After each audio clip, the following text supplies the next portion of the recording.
Alors, juste avant de commencer le message, je voulais voir mon frère, mon ami Rodrigue, qui dit souvent que Dieu est bon tout le temps, afin qu'il puisse venir témoigner pour nous. Euh, donc, s'il peut venir, Rodrigue.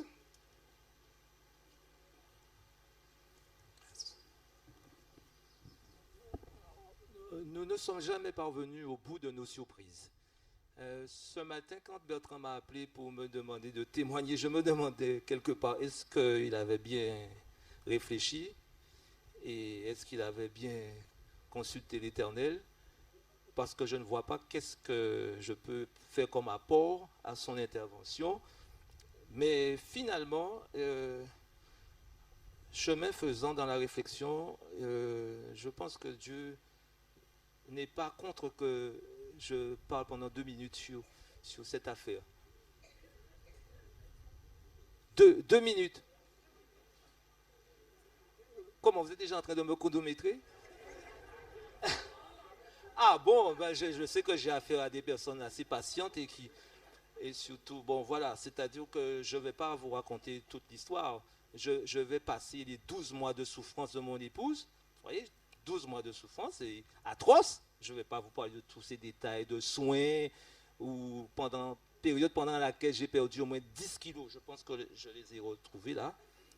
Dieu aidant, c'est pas la peine que je rentre dans tous ces détails. Mais on pourrait commencer l'histoire, enfin le témoignage, à partir du moment où le pasteur Franck Voltaire est venu chez moi sans le concours d'aucune main humaine, je veux dire.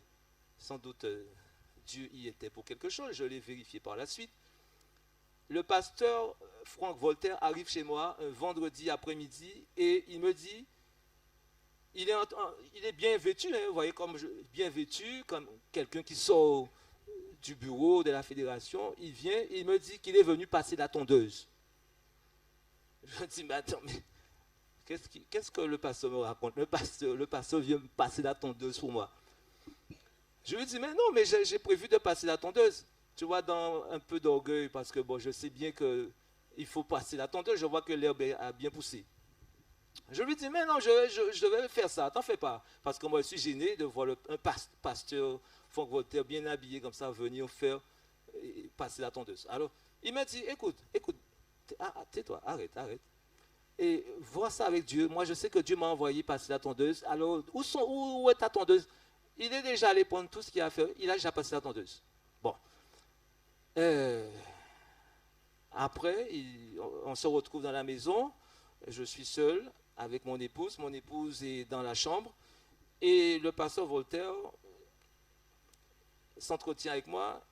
Mais je suis en train de me rendre compte que tout ce qu'il me dit, c'est comme s'il est en train de me préparer à un événement. Je lui dis, mais attends, si tu es venu pour me dire que mon épouse va mourir, moi, je peux te dire que pour la quantité de temps que j'exerce la foi, je peux te dire que je ne suis pas de ceux qui pensent que mon épouse va mourir. Alors il me dit, écoute, tu as là, c'est très bien, écoute.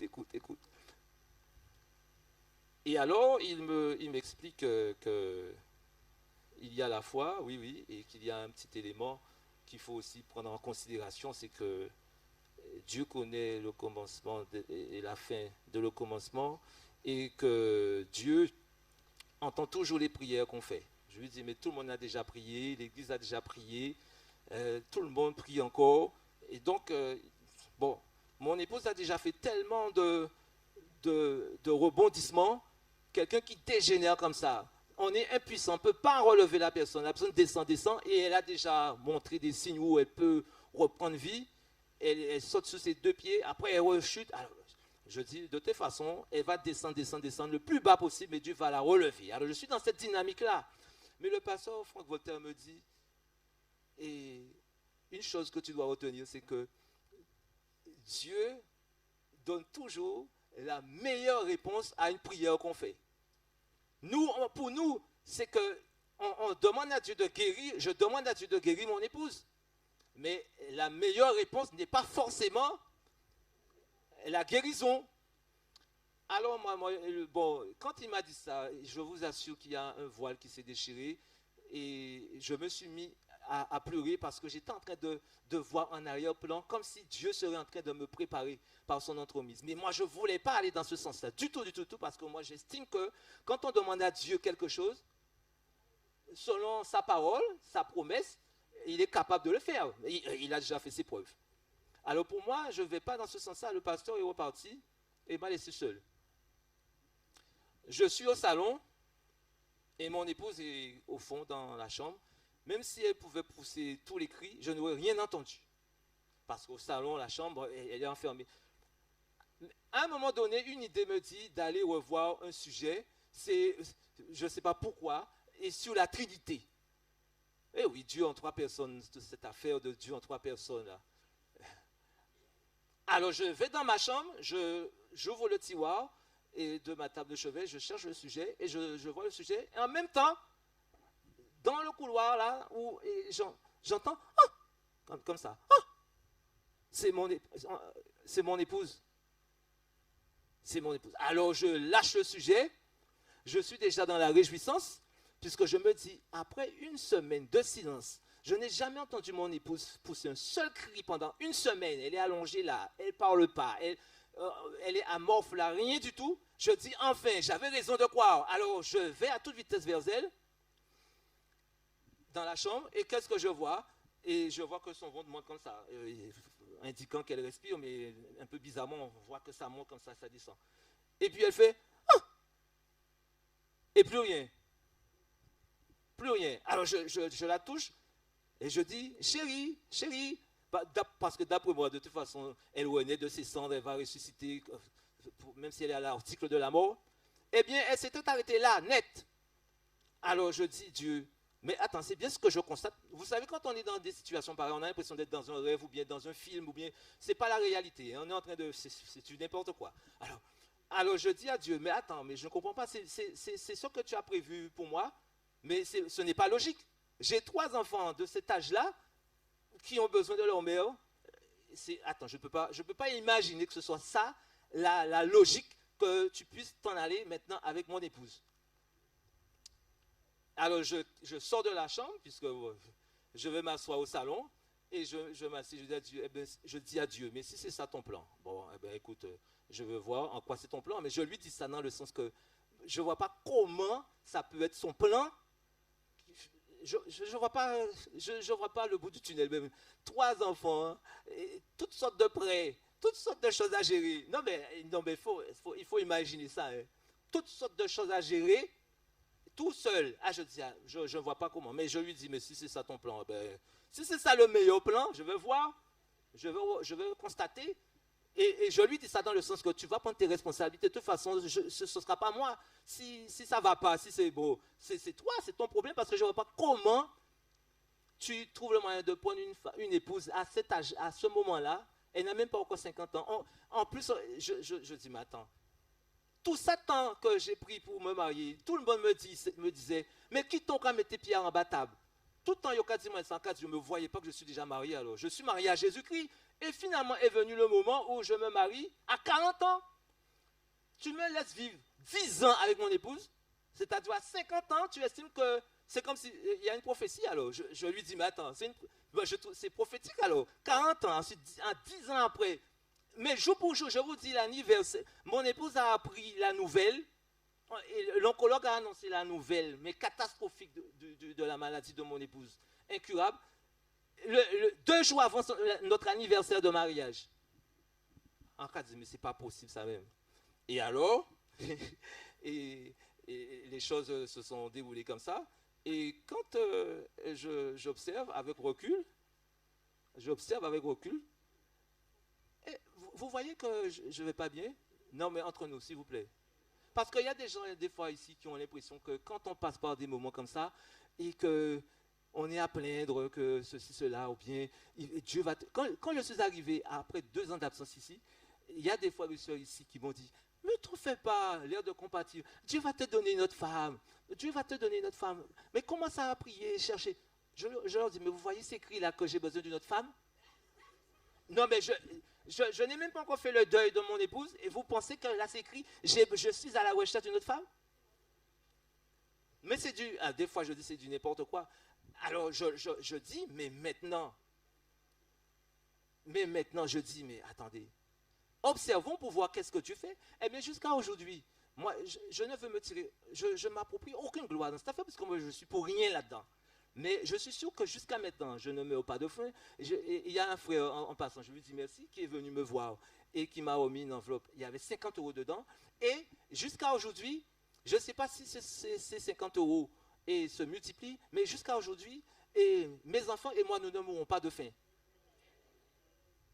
Et je ressens bien et la prière prononcée par mes frères et sœurs pour me maintenir dans ce cap. Maintenant, si vous voulez que je me marie, et allez voir avec Dieu, parce que pour l'instant, pour ce qui me concerne, je ne dis pas jamais, hein, mais moi, je ne suis pas dans cette dynamique-là.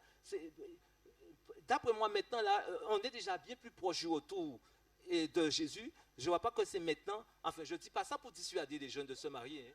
Hein. Et les jeunes, moi, comme je leur disais ce matin, n'attendez pas 40 ans comme moi. Hein, parce que peut-être si je m'étais marié plus tôt, peut-être que j'aurais eu à vivre le bonheur plus longtemps avec mon épouse. Mais c'est que 10 ans. Bon, avec 10 ans quand même, c'est vrai.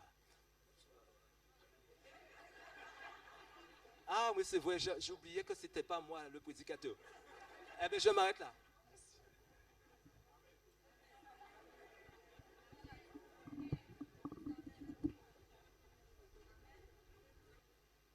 Merci à Rodrigue pour ce message, parce que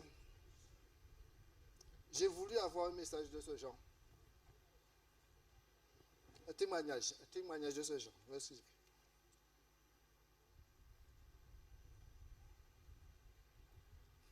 Il a dit tellement de choses que je suis obligé de... Voilà. La mort, sujet tabou. Très tabou. Nous avons tous perdu une personne que nous aimons beaucoup. C'est triste. C'est malheureux.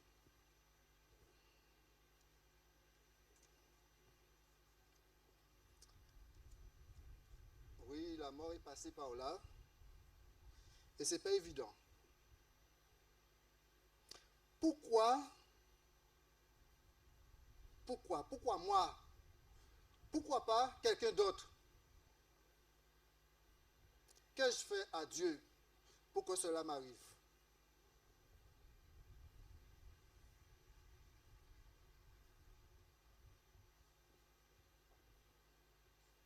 Dieu n'a pas voulu que les hommes meurent. Ce n'était pas dans le plan de Dieu. Alors pourquoi la mort? Nous allons lire dans Genèse 3, versets 1 à 6.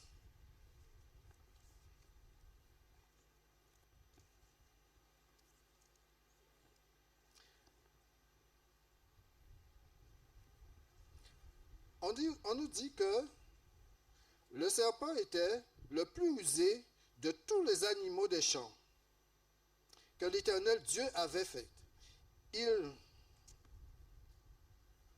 Il dit à la femme, Dieu a-t-il réellement dit, vous ne mangerez pas de tous les arbres du jardin? La femme répondit au serpent, nous mangeons du fruit de l'arbre du jardin, mais quant au fruit de l'arbre qui est au milieu du jardin, il a dit, vous ne mangerez point et vous ne n'y toucherez point, de peur que vous mourrez. Alors le serpent dit à la femme, vous ne mourrez point, mais Dieu sait que le jour où vous mangerez, vos yeux s'ouvriront et que vous serez comme des dieux, connaissant le bien et le mal. La femme vit que l'arbre était bon à manger et agréable à la vue, et qui était précieux pour ouvrir l'intelligence. Elle prit de son fruit et en mangea. Elle en donna aussi à son mari qui était près d'elle, et il en mangea. Voilà. Donc ça commence comme ça. Ça commence comme ça. La femme a vu le fruit, elle a touché parce que tout simplement, on lui a conseillé. Nous allons lire Genèse 2, versets 17, 15 et 17. Que nous dit Genèse 2, versets 15 et 17? On nous dit, l'Éternel Dieu dit à l'homme et... L'Éternel Dieu dit à l'homme. Attendez. L'Éternel Dieu prit l'homme et le plaça dans le jardin d'Éden pour le cultiver et pour le garder. L'Éternel Dieu donna cet ordre à l'homme, tu ne mangeras de... Tu pourras manger de toutes les arbres du jardin, mais tu ne mangeras pas l'arbre de la connaissance du bien et du mal, car le jour où tu en mangeras, tu mourras. Donc, Dieu avait parlé d'abord à Ève et à Adam, en disant à Adam de ne pas toucher, de ne pas manger. Ensuite, le message arrive à Ève, qui a quand même touché et mangé. Alors, retenez ça. Le toucher, c'est la désobéissance. Le toucher, elle n'avait pas encore mangé. Elle a fait que toucher. Donc elle a déjà désobéi à Dieu qui a dit de ne pas toucher. Maintenant, elle mange. Donc, elle a fait quoi? Non seulement qu'elle a désobéi, mais elle a péché. Parce que Dieu a dit de ne pas manger parce que vous allez mourir. Donc, la désobéissance a amené le péché. Maintenant, nous allons lire dans Genèse 4, verset 8. Il est dit, cependant, Caïn adressa la parole à son frère Abel, mais comme ils étaient dans les champs, Caïn se jeta sur son frère Abel et le tua. Donc, premier mort, physique.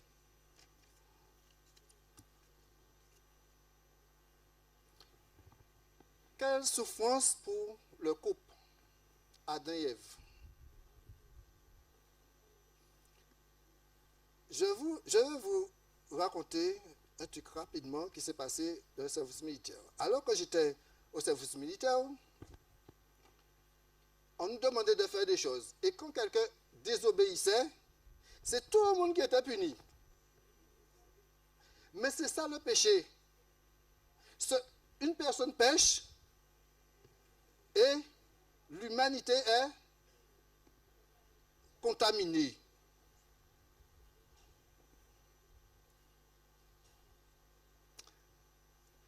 Mais grâce soit rendue à Dieu, ce n'est pas fini. Lisons Romains 6, verset 3, le verset qu'on a vu au début. Est-ce que quelqu'un peut lire pour moi, s'il vous plaît? Le temps de trouver, parce que... Romains 6. Ah ben voilà.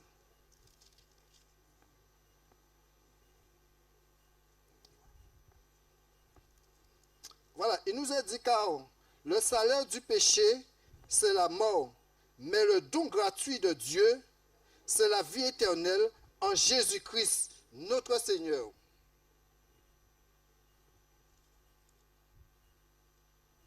C'est ça la bonne nouvelle.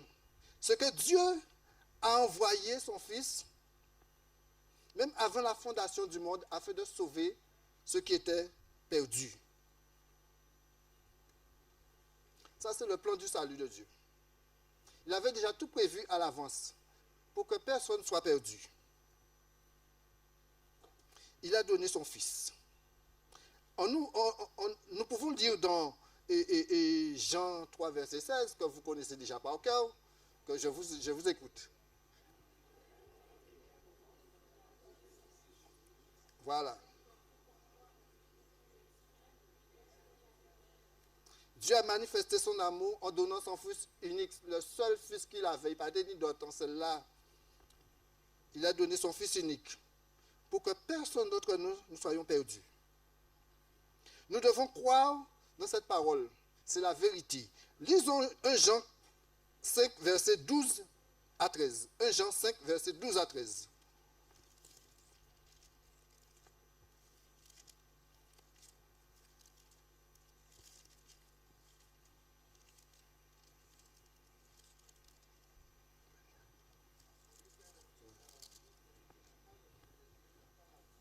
Voilà.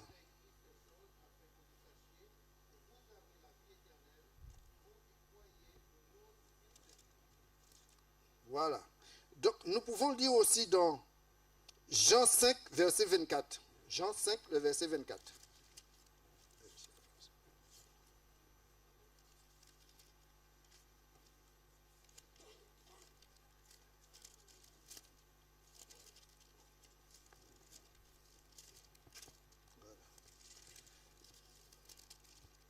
Alors, il nous a dit, dans Jean 5, le verset 24, en vérité, je vous le dis, celui qui écoute ma parole et qui croit en celui que j'ai envoyé a la vie éternelle et ne vient point en jugement, mais il... Voilà. Voilà. Donc, il passe de la mort à la vie. Comment on passe de la mort à la vie? Il faut croire que Christ est mort pour moi et de l'accepter comme mon sauveur.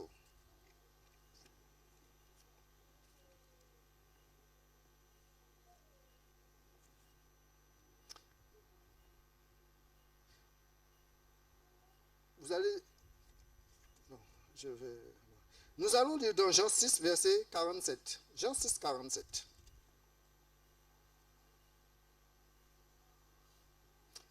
En vérité, je vous le dis, celui qui croit en moi a la vie éternelle. Donc, que se passe-t-il? Nous devons croire en Jésus. Et c'est de là maintenant, celui qui croit dans sa parole a déjà la vie éternelle.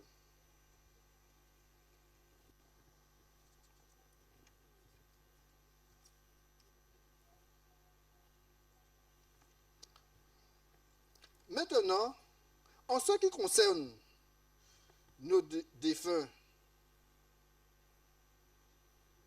dans leur vivant qui ont été dans l'espérance, je dis bien dans leur vivant qui ont été dans l'espérance parce qu'en tant que mort, on n'espère rien du tout.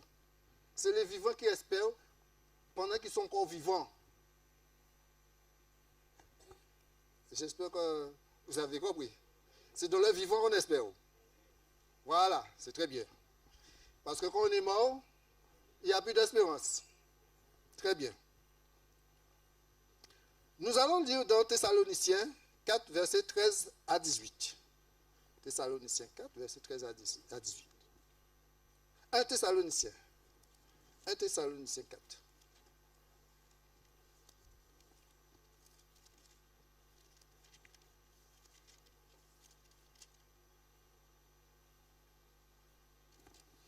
Voilà. Il nous a dit que nous ne voulons pas, frères, que vous soyez dans l'ignorance au sujet de ceux qui dorment, afin que vous ne vous affligez pas, comme les autres qui n'ont point d'espérance. Donc, nous voyons là qu'il y a de l'espérance. Car si nous croyons que Jésus est mort et qu'il est ressuscité, croyons aussi que Dieu ramènera...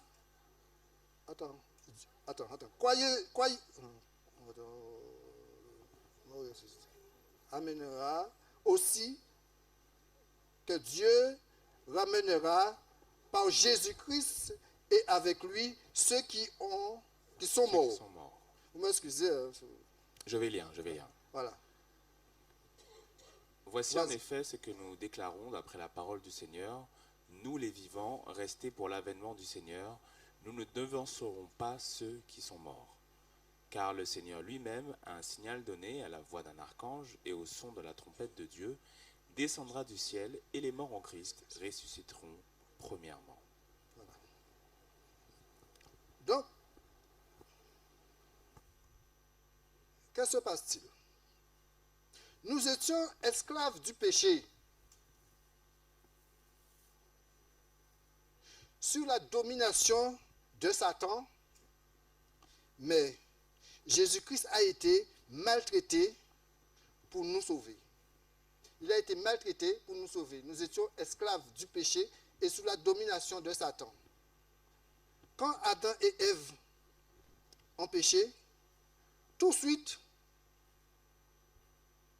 c'est comme si le diable est venu leur père. Le diable est venu leur père. Mais Jésus-Christ, qu'est-ce qui s'est passé avec Jésus? Mais je vous donne le verset, Ésaïe 53, verset 5, il a dit, mais il était blessé pour nos péchés, brisé pour nos iniquités. Le châtiment qui donne la paix est tombé sur lui, et c'est par ses meurtrissures que nous sommes guéris. Donc, Jésus-Christ a amené la guérison. Il a amené la guérison. Son sacrifice a permis que nous puissions avoir la paix en quelque sorte. Alors,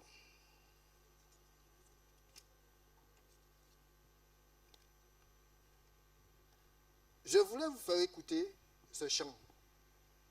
Alors, méchante, où êtes-vous? Ne me laissez pas seul. Hein?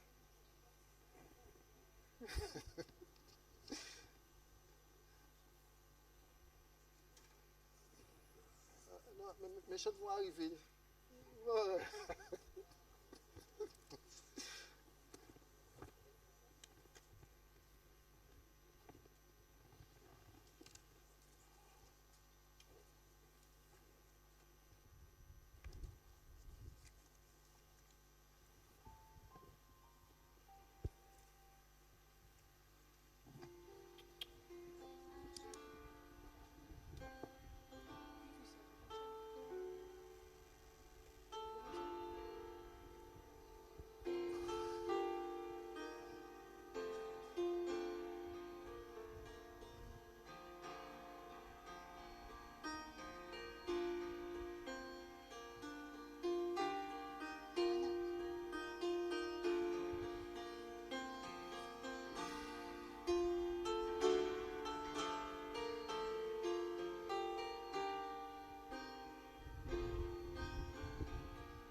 aveugle dit, je puis voir ce que Jésus a fait pour moi. Hosanna, Hosanna à l'agneau immolé. Hosanna, Hosanna,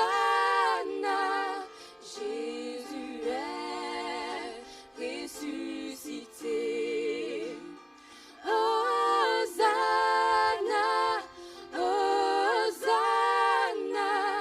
à l'agneau immolé.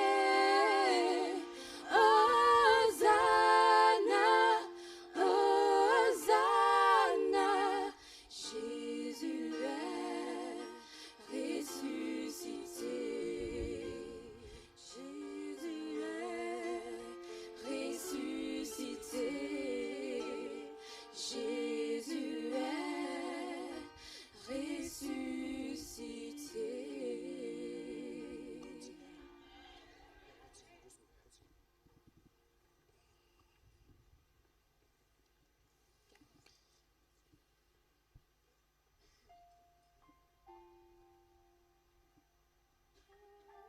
Aujourd'hui, si tu entends sa voix, n'en dissocie pas votre cœur.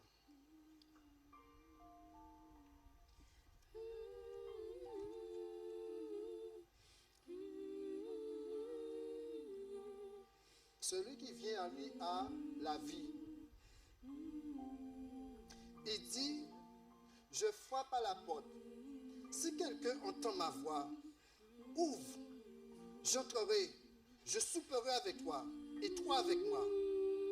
Venez, venez aujourd'hui, écoutez l'appel du Seigneur qui vous appelle.